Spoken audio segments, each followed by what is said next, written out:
Hi, I'm Pat Reeder of Pat and George, the Hollywood Hi-Fi guys, coming to you once again from my 1955 kitchen. Sorry about the long delay between videos. I had a little medical problem that made it impossible to do videos. George and I are planning to get back together and do some now that that's passed. I thought I would do one more solo one, though, kind of toss you some chum until we can get that underway. Today I wanted to talk about an album that's sort of in the Hollywood Hi-Fi vein, but kind of comes at it from a completely different direction. Now, if you know about Hollywood Hi-Fi, mostly what we talk about in the book Hollywood Hi-Fi is all the records from our giant collections that are by people who are known for anything other than their musical abilities. Usually this means an album by an actor, comedian, politician, sports figure, something like that. A lot of times they'll make one record and then never do it again. In fact, when we were doing the book, we asked Joan Rivers, did you ever record again after you did the Ben Bagley Presents Vernon Duke Revisited album? And she said, no. After that came out, everyone in the world signed a petition begging me never to record again. So that's how some of those records turn out. Occasionally, you do find someone who has hidden musical talents you never suspected. Well, that's sort of what this is, although again, it comes at it from a totally different angle. I'm going to tell you about an album that's one of my favorite albums of the early 1970s, and it's by a guy you've probably never heard of, but he was very successful in show business, just not as a singer. This is the album. Reunion by John Henry Kurtz. Ever seen this? Great record. This came out on the ABC Dunhill label. It's a major label release. And somebody thought that he had some real talent, because you should see the people who were on this album. Wrote it down here, the backing group. Many of the same people who appeared on the early Loggins and Messina albums. We had Russ Kunkel on drums, Doug Dillard on banjo, Michael Omartian and Larry Knechtel of the Wrecking Crew on keyboards, Jeff Skunk Baxter of Steely Dan and the Doobie Brothers on guitar, and backing vocals, Kenny Loggins. Pretty darn good, right? Somebody must have thought this guy had talent. And they were right. He did. In fact, John Henry Kurtz was a multi-instrumentalist. He doesn't play that many instruments on here, but he was known and was proud of the fact that he was a bagpipe virtuoso. That is also not something you'll hear on this album, which maybe is why I like it so much. Now, the great thing about this album is his vocals. John Henry Kurtz was a fantastic singer. He had a very powerful, very soulful sort of voice, and there's really great sort of rock, soul, gospel arrangements on this album. I think if you ever heard, Feeling All Right by Joe Cocker, that kind of gives you the general feel of this album. In fact, I've got a couple of great quotes from critics here. One said, at the time when this came out, John Henry Kurtz's debut album is remarkable in that it contains not even a hint of mediocrity. Another said, Kurtz is the possessor of a richly expressive voice that is utterly believable on all levels. Kurtz sounds a bit like Leon Russell, but not enough to bother anybody. Now, the sad part about this album is that as fantastic as the record is, poor John seemed to be cursed with really bad luck. He had played for years in clubs. He got his chance at a big major label release. He brings out the lead single. It's the song Drift Away, which I know you know. It had only been released at the time by a British singer named Mike Berry, and his single comes out, does nothing. Several months later, a version is released by Dobie Gray, goes straight to the top of the charts, becomes Dobie Gray's signature tune, and a massive hit. Okay, they release a second single, Rock and Roll Love Song for Rosie. Fine song, but it died.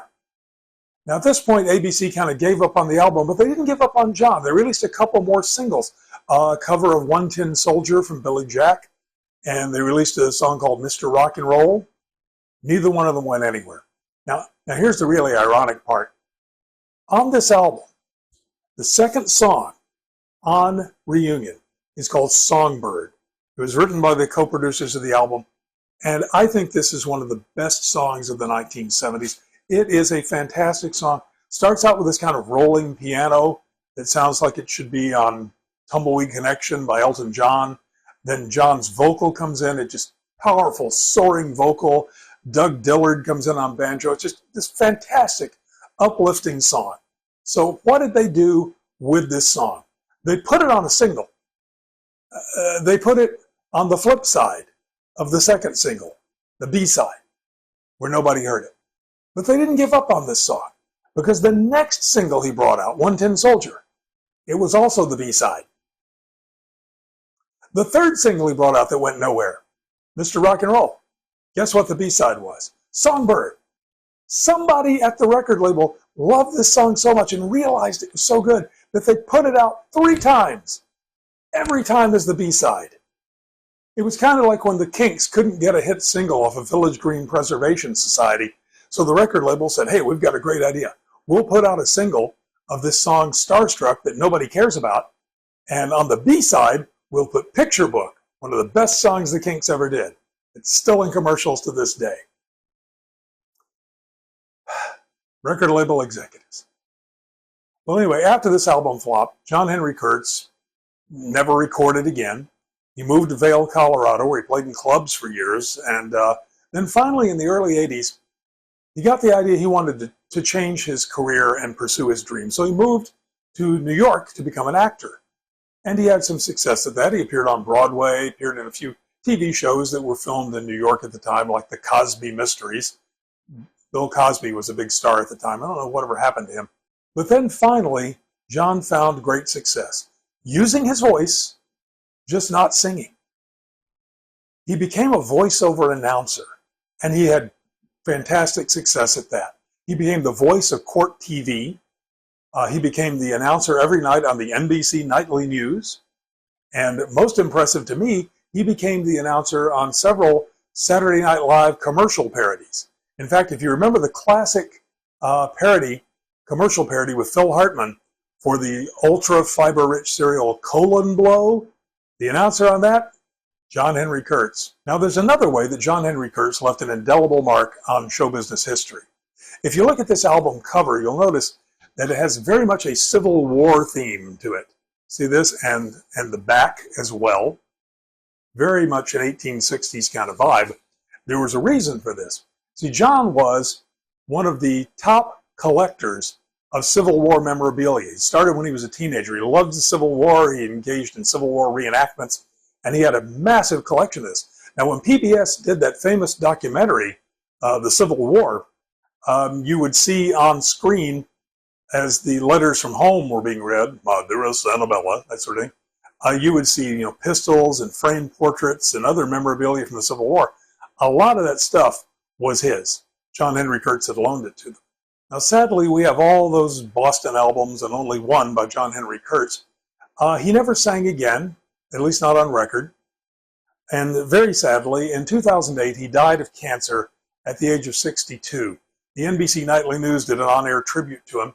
If you go to legacy.com, you can still look up his obituary. You can see about 40 or so people have written tributes to him, talking about what a great guy he was, how incredibly talented, what fantastic shows he put on in the nightclubs in Vail. They still remember those. Now, unfortunately, Reunion only came out in America as this album in 1972. So if you want to own a copy, you have to get the original album like I have.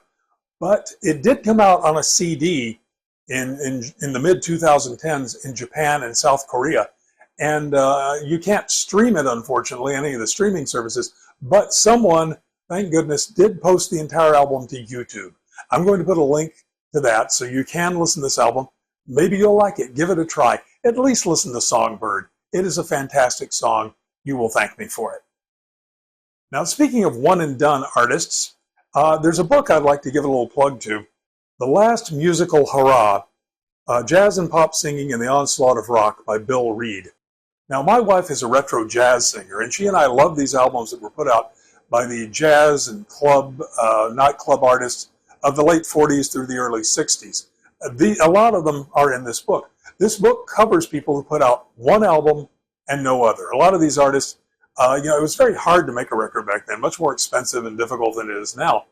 Many of them were lucky to make one album, and if it didn't sell big, maybe they'd sell at their gigs. They would just go back to the clubs. Many of them were female singers, and the way they looked at it back then was, I will do this until I get married, then I'll give it all up and go have kids. But they did leave the one album, and people like me come along, we find these records, and we listen to them, still appreciate them 70 years later, and it's kind of Magic Musical Immortality, which is sort of cool.